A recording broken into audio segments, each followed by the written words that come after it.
I think that, well, number one, I'm attracted to it. I resonate with it, you know, the blues sound and the rhythmic approach, and it seems like the opposite of playing in that style is sort of like being caged in a way. I mean, rhythmically, to be stuck with just quarter notes and eighth notes and 16th notes, to me, just gives a feeling that's a bit alien to me, you know.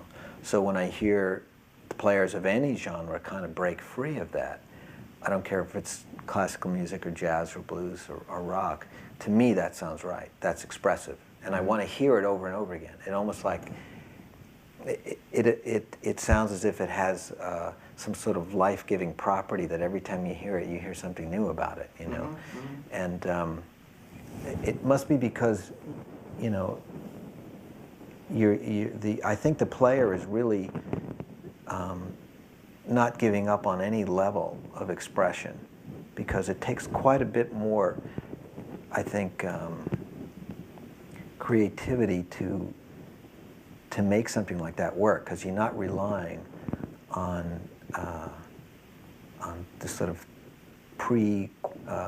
quantized, you know, idea, you know, that you know you're going to do this thing and it's going to all fit, and therefore it will be right because it fits. You know what I mean? It's like when someone plays something and rhythmically all the notes fit in there, then it's correct, and it sort of gives this, I think it gives a kind of a false legitimacy to it, and then you wind up with a cookie cutter melody, solo, whatever.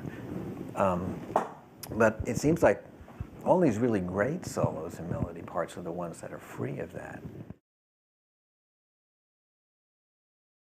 There's an observation that I always make, that the solo is either the real expression of the piece, it's very important for its melodic content, or maybe the role that it plays is to throw in something out of left field. Maybe it's the sound. Maybe that's all. It's just weird. It's supposed to come on really strong. Sometimes the solo really isn't very different at all from the melody. They're just one continuous piece. And you know, for those of us who started playing music in, you know, rock bands where we got 4 or 8 bars now and then, the arrangement of what a guitar solo did was very different. And when I started doing these instrumental records, I realized that none of that applied anymore. It just didn't work.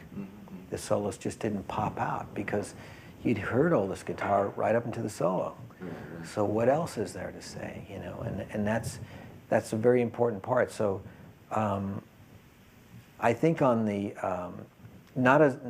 certainly not as a rule, but it seems like very often in the slower pieces that are more ballad-like, not just slow, but more ballad-like, that there's more of a need of continuity there between the melody and the solo, even in the sound of the guitar.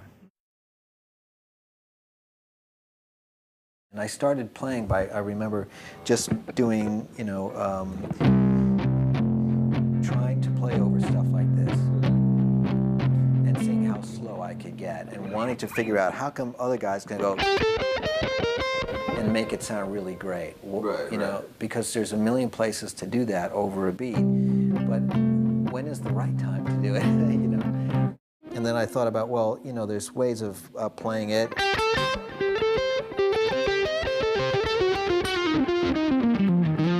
And then, you know, where you move your pick as you play it, and what notes you pinch, what notes you don't. So listening for all the variables. Yes. And the emotive quality that's going to yield somehow. And, you know, that's not only, so that's guided me towards you know, kind of picks and strings and guitars and amps, everything, because I'm looking for stuff that allows me to speak in that sort of language, you know.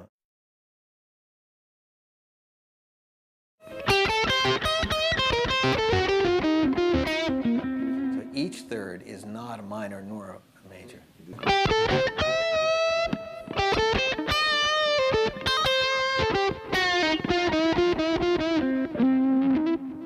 And then when you finally do hit that major third, it has such an impact. It's finally sort of finished your statement, you know. makes it even stranger.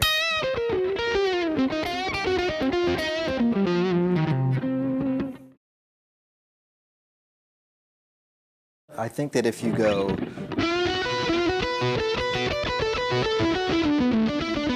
mean, that's just me picking without anything to it, you know, but on these phrases, yeah. Yeah, but if it's,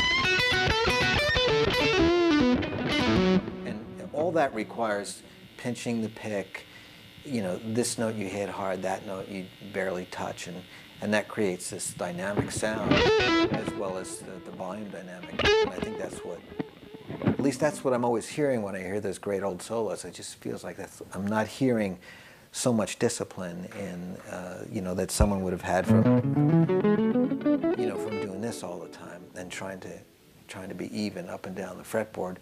All I'm hearing is unusual, quirky habits that manifest themselves in.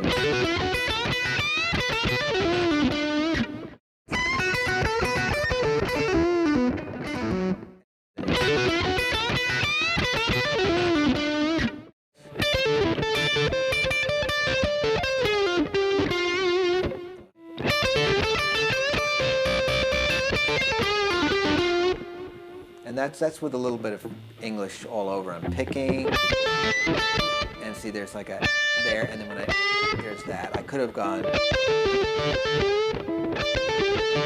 that's with no pick stuff on it, then that's with me pinching a little bit. And then if I'm using the middle finger there to get that.